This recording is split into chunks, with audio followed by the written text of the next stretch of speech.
জিভে জল চলে আসার মতো একটা রেসিপি আজকে। ভিডিওটা শেষ পর্যন্ত দেখেন, আই হোপ সবার জিভে জল চলে আসবে। বন্ধের দিন থাকায় সবাই বাসাতে আছে এবং দুপুরে তো হালকা রোদের ঝিলিক দেখা গেছে আজকে। তো এই কারণে বলা হচ্ছিল যে ইউনিক কিছু করা যায় কিনা, সবাই কিছু খাই। হঠাৎ করে মাথায় আসলো তাহলে আমরা মিক্সড একটা ভর্তা বানাই, যেটা খুবই মজা হয়। যারা যারা ভর্তা খেতে পছন্দ করেন অবশ্যই কমেন্টে জানাবেন, আর আমাদের সাথে যারা পরবর্তীতে এরকম করে ভর্তা খেতে চান তারাও কমেন্টে জানাবেন। অবশ্যই আবার আয়োজন করা হবে। তো আমাদের আজকে ভর্তার মধ্যেই যেই আইটেমগুলো ছিল সেটা হচ্ছে কাঁচা পেঁপে ছিল, কাঁচকলা ছিল, টমেটো ছিল, তারপর আমড়া ছিল এবং পেয়ারা আছে। এছাড়া আর অনেক কিছু আছে।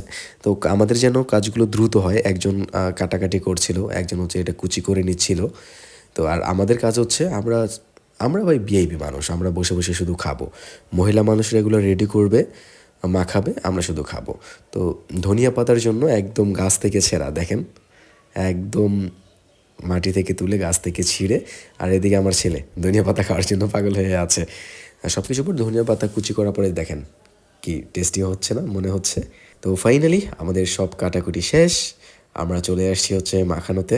এখন সবসময় তো মুড়ি মাখানো থেকে শুরু করে সব কিছু আমিই করতাম, বাট এখন যেহেতু ছেলে মেয়ে যে কোনো সময় নিতে হয়, এই কারণে একটু অ্যাভয়েড করতে হচ্ছে এই ঝাল বিষয়গুলো ধরার জন্য।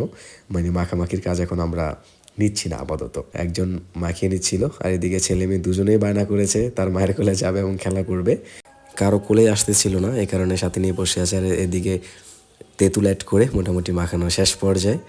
আপনারা শুধু দেখেন, দেখেই মনে হচ্ছে যে না এটা খুবই টেস্টি হবে, এবং সত্যি বলতে খুবই টেস্টি হয়েছে। একবার দেখেছেন আমি কী যে টেস্টি হয়েছে, আপনারা না খেলে বুঝতে পারবেন না। তো যে যে খেতে চান অবশ্যই কমেন্টে জানাবেন, আমরা পরবর্তীতে আবার আয়োজন করব আপনাদের সাথে নিয়ে। কে কে ভর্তা পছন্দ করেন তারাও জানাবেন। ভিডিওটা ভালো লাগলে শেয়ার করে দিবেন।